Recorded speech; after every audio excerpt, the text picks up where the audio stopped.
This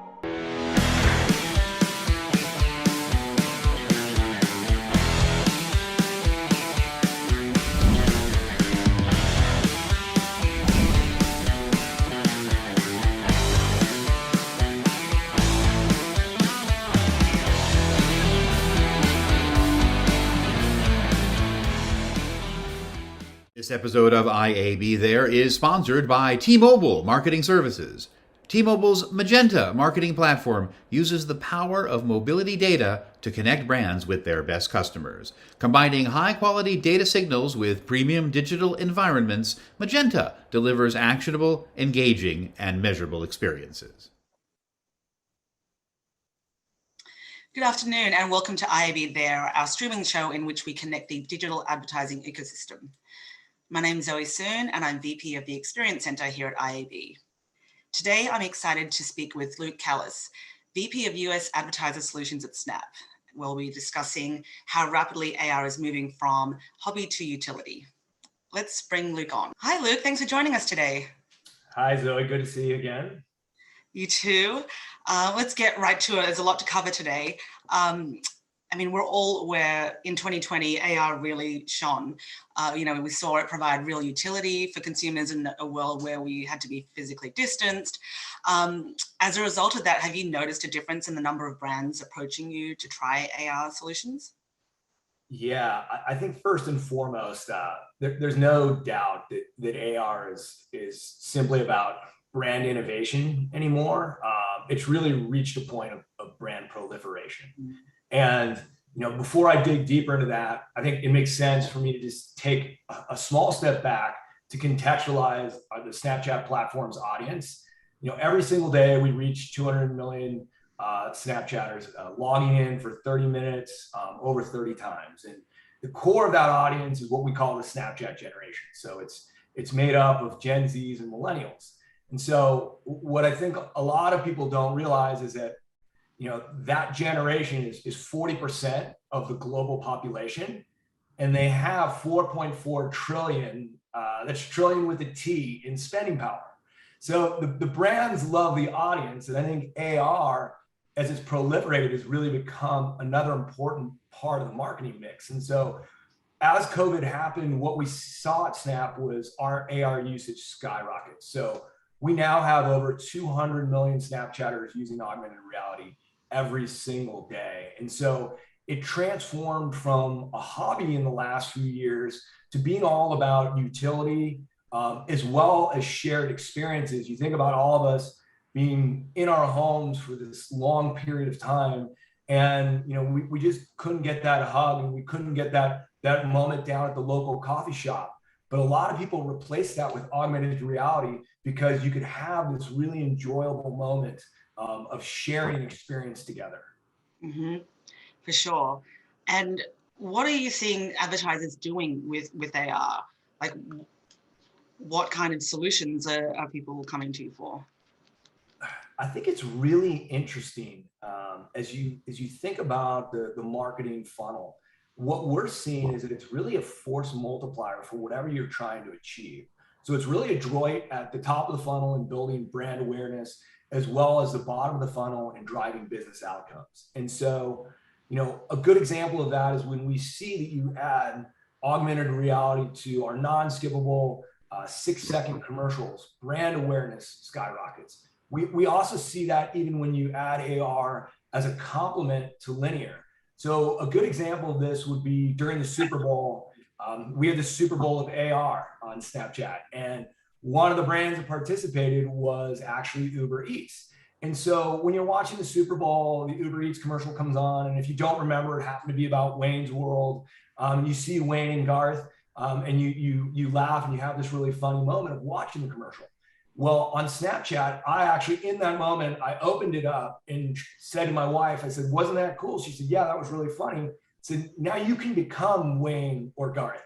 And she immediately tried on the lens and transformed herself into it. We had a moment and we had a laugh. And when you think about that from a marketing perspective, it's really one thing to watch a commercial. It's another thing to live the commercial. And then, on the bottom of the funnel, what we see is it really helps drive business outcome. Over 50% of our business now on Snap is DR. And so a good example of this is Nike had an Air Max Day. And so they ran a multi-product campaign, but one of the anchors was being able to actually see the Air Max shoes that are being released. And then when you coupled that with our Snap ads and story ads showcasing different types of shoes for people to purchase, we saw that generate an incredible return on ad spend for them. So it's a little bit of a secret sauce to the alchemy of what you're trying to accomplish from a business perspective. And it sounds like it's souping up every point of that funnel. So instead of seeing something, you're in the ad, it becomes a two-way participatory experience between the brand and the consumer. Yeah, I mean, you think about mobile, right? It's the main form of consumption for time spent now. And when you look at the types of advertising and the length of advertising that's happening, it's very short duration. And we know that Gen Zs and millennials can process a lot faster. But when you get into augmented reality, the average play time is around 15 seconds. And that's really powerful for people to experience a brand and to feel like they're touching it and enjoying it, even if it's an augmented reality version of it.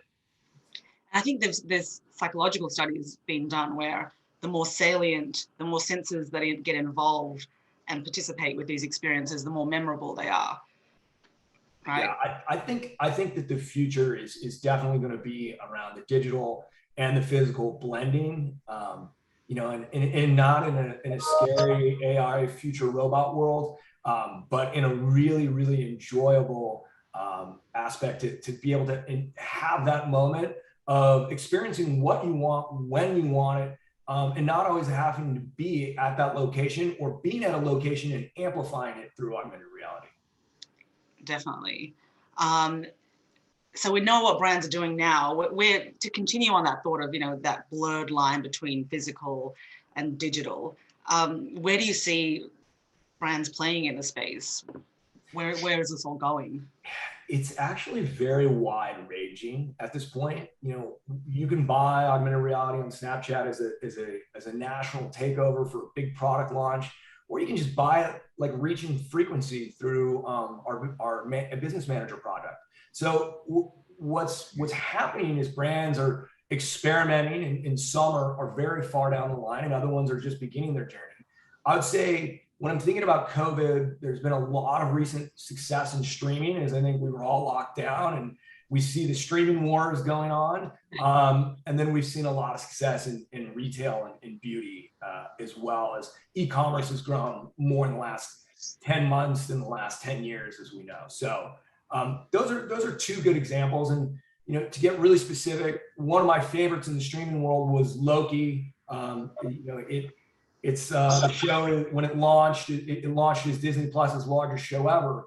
And we worked with them to create a lens that is actually about transforming you into the world of Loki and time travel. And then it actually takes your name and puts it in their font. And what's really cool about that is it's about, the entire show is about identity. So it ties into the theme of the show. It reminds viewers to tune in. And so it's accomplishing a multiplicity of goals, as well as being a part of the rest of the multi-product mix that ran.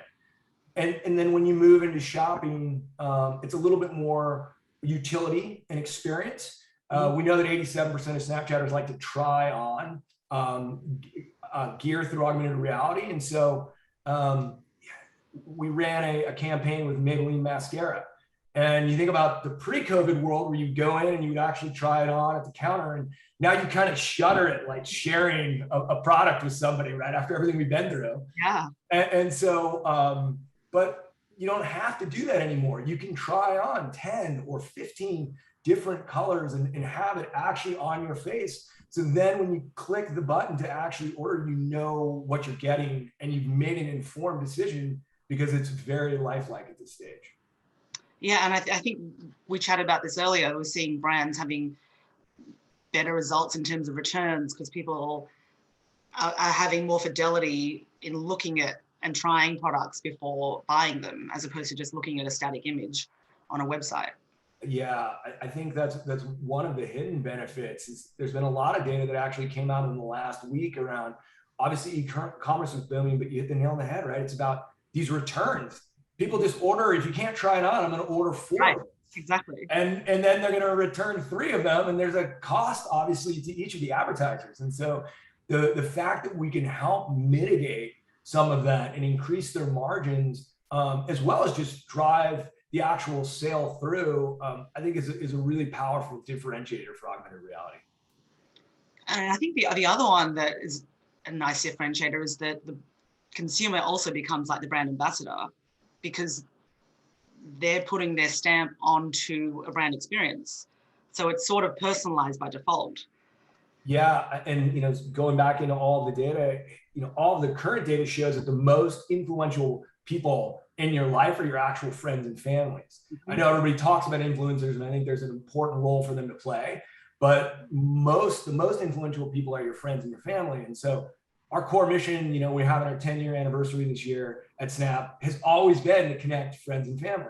And so to your point, when you see somebody actually post their private story or their story, or what we really see, through our research and talking to people, is that virtual try-on in the store or at home or through augmented reality, then sent to a friend, should I buy it? Like, that's a real-time moment that's happening. And you can say absolutely, or run as fast as you can, keep trying something else on. It's almost like a digitized version of shopping at the mall with your friends, right? It is, right? I mean, it's like everything else. It's like we're bringing the experience to the home. You don't even need to enter the space anymore. I think related to this, I'd love to chat with you about the role between Snap brands and influencers or creators, because I think that's the other part of the ecosystem that's changing. It's not necessarily just the brands and the platform. You're bringing in a whole other entity that's helping drive the brand message home. Can you maybe talk to us a little bit about how Snap kind of encourages that dynamic? Absolutely. I think as we started on the journey of AR now, over 6 years ago, from when we launched our first augmented reality lens, we really wanted to democratize it. And I think the way that we did it, and what's been most successful, is the launch of our Lens Studio. And just to add some context to it, think of it as the Photoshop of AR. Except it's a free software that anybody can download, and there's like all great softwares. There's a low level of complexity just to create something for yourself, or there's a high degree to get into that photorealistic environment. And what we've seen is 1.5 million pieces of augmented reality created by our Snapchat AR influencers. And so there's this really robust community creating all of this high quality AR. And one of the things we recently announced was our creator marketplace. And so we can now connect brands into our AR creators and influencers, and they can work together to really make AR creation more collaborative, as well as to celebrate those influencers. And I think, when you think of influencers traditionally, it's always been about the video influencers, right? And I think there's a whole new wave of AR influencers that have taken off that people don't know about. And I think that trend is only going to grow. That's really interesting, because you're right. The video influencers everyone's familiar with. It's a whole industry, but this spinning up in the background now, we have the AR influencers, which I think I'm excited to see what they build. Yeah, I mean, if you just go into the Snapchat app and actually go into the Explore section, and it pops up our AR, it's like a deep dive of enjoyability, where you can get lost for hours just typing in any single word. And you type in puppy, and you've got 40 lenses to transform yourself into a multiplicity of really, really cute dogs. And so the sky is the limit. So I implore anybody that hasn't taken the time to go in there and search through that community of influencers and all of that development. It's a fun little trip to take. I think it's interesting that we're layering on different experiences here for brands to kind of soup up their offering. Right, you've got the AR, which is engaging more sensors, more participatory, but you're also leveraging the social influencer aspect where they already have relationships with these influencers, they already trust them, especially Gen Zs who are really influenced by social media personalities. So are you seeing more success in particular verticals with AR, Luke? Yeah, we're seeing honestly all the verticals lean in different ways based off of the business goals they're trying to achieve. But I think a breakout success has definitely been retail, tying into e-commerce. As e-commerce has had this boom and D2C has become a foundational strategy for all of the brands, we've been a big part of it. And I think when you think about augmented reality, it started with the face, but now it can be so much more. And when Samsung launched its new watch, you could actually try the watch on your wrist, or Foot Locker ran an incredible lens where you can actually try different pairs of shoes on in your feet and see what they look like. And so when you think about, we talked a little bit about the margins being better on returns, but the experience of actually seeing something on your body or sending to your friend is really powerful. You couple that with, the return on ad spend that AR is actually generating. It's really, really powerful. And so we're just trying to amplify that experience. And we've recently announced a couple of products that we're launching, which is True Fit body sizing. I think it's really important to make sure that anything that you are virtually trying on through augmented reality fits you. And so we want to make sure that if you're trying on a shirt or a pair of jeans, it's the right size. And so we're very excited about that. And then one of the things we think will help all of the verticals is many of the e-commerce partners use dynamic product ads, and they hook into the API and they're able to actually give a multiplicity of options for people to purchase. Well, we are launching our dynamic augmented reality ads, which will be the very similar processes, but it will be all AR. And so if you want to showcase 12 or 13 different shirts or pairs of shoes, you'll be able to do that now through those dynamic ads.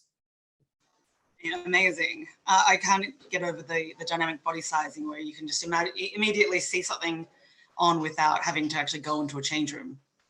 Yeah, we're really excited about that. And I think as you think about Gen Z and millennials, right, it's like, there's just such a celebration of everyone's self. And I think this really ties into that. So we're thrilled that that's forthcoming. Yeah, are there any other sneak peeks that you can give us about what Snap has planned to kind of help advertisers take advantage? Yeah, absolutely. I think one of the things that we're most excited about, honestly, is public profiles for businesses. And so for the first time ever, we announced that brands can actually have a profile on Snap. And so what we really believe this is going to be is a home base for multiplicity of things. You'll be able to put up your highlight videos, your hero spots or your trailers, or really fun moments from your brand. But you'll also be able to house your AR. And so what's great is AR continues to proliferate, and brands have created, some of them a few lenses, or other of them, honestly, hundreds of lenses. They can have this home that people then can find and experience and subscribe to, and really get to live these AR experiences overall. And there'll also be links in those profiles back into stores, as we talked about e-commerce. So it'll be this incredible opportunity for brands to engage in a different way. And I think if you look back to yesteryear, right, where every brand used to have a microsite, and go to the microsite, and then they had their own URL, and then it proliferated and so on and so forth. We fundamentally believe that every brand will have an AR identity and an AR strategy. And I think it makes sense, because why wouldn't you want people to experience your brand and to know what you stand for? Because I think what we all learned in COVID is that it's more important than ever to stand for something. And so to be able to showcase that through augmented reality on your public profile is going to be really powerful. Yeah, I mean, I see this as the step before we go into full metaverse, like where brands are going to have a digital presence in another in a parallel digital world that Gen Z especially is spending more and more time in. So what better place to kind of learn what your digital identity is than now and when these tools are available?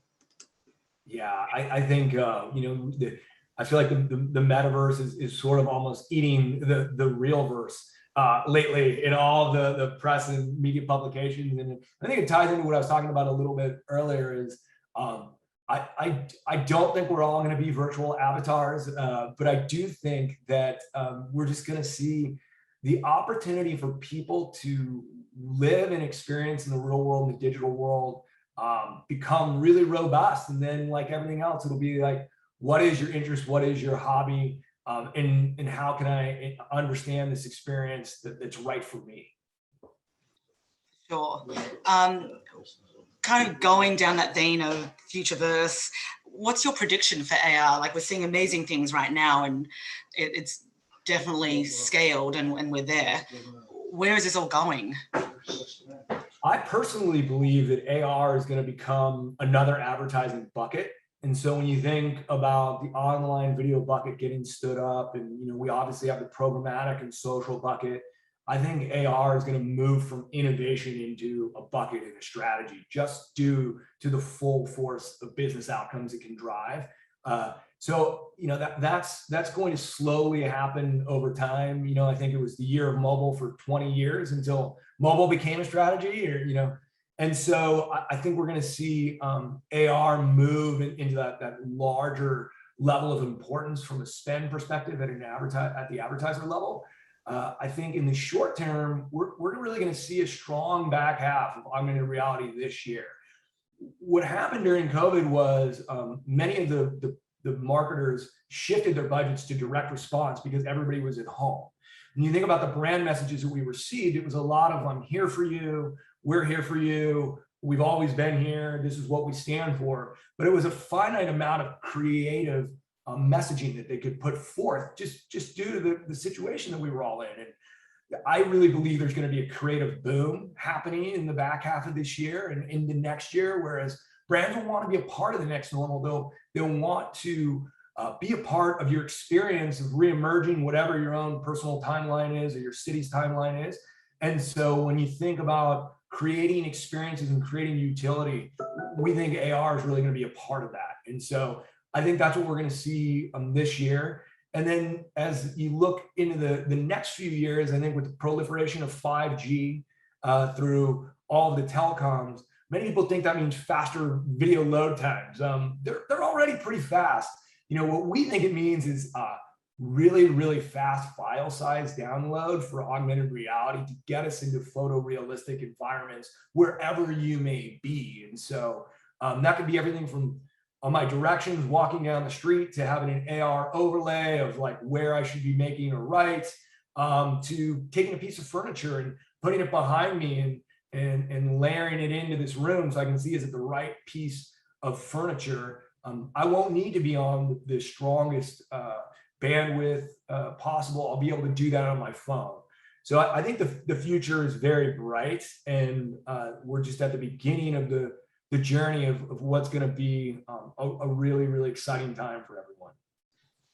I love what you said about the creative becoming more and more important, because I think we're at that intersection where people are yearning for more emotional connection and needing that, especially after the year that we've had, and AR being able to provide that with that photorealism and in-person experience. Just to finish up, any advice to brands who are maybe watching this and thinking, oh, I'm interested in getting started, but I don't know where to start, or is this for me, or is this only for the big brands? What would you say to brands watching this? I would start what I think is a fundamental misconception that AR is very expensive, and what is happening now is, I talked about our creator marketplace. We can help. I think there's many incredible agencies that are developing AR. A lot of brands are actually doing it in-house. You could actually use the Lens Studio software I talked about. And when you think about buying it, you can buy it, like I said earlier, through reach and frequency. And so most importantly, you can test and learn to figure out how is it going to help your marketing mix. And I'm not sure that that message has gotten out there, because I think when AR started, it was this really heavy lift that was really expensive. And over time, like many things, right? If you add a few years and you add a lot of expertise, the prices come down. So I would say, get involved. It's not going to break the bank. And, I would also say that consumers are just rapidly adopting AR. And so, I talked about virtual try-on. I talked about the 200 million Snapchatters that are using AR every day. AR is not the future. AR is today. And so I think the brands that can get on the augmented reality train from the start, or honestly at this point, from the middle, at least on the Snap platform, are really going to find a new level of success that's complementary to what they're already doing. So don't be scared, get involved, and I think it'll be great for your long-term business. Great, thanks, Luke. Well, guys, you heard it here first. Get involved in AR. Thank you so much for joining us, Luke. It's really great talking to you. Thanks, Zoe. I appreciate you having me on, and I hope you have a wonderful day. Will do. And if anyone out there is interested in learning more about AR, we have an AR board of directors, industry leaders looking to grow the marketplace. Please reach out, zoe@iab.com. And yeah, have a great day. Thanks for watching, guys.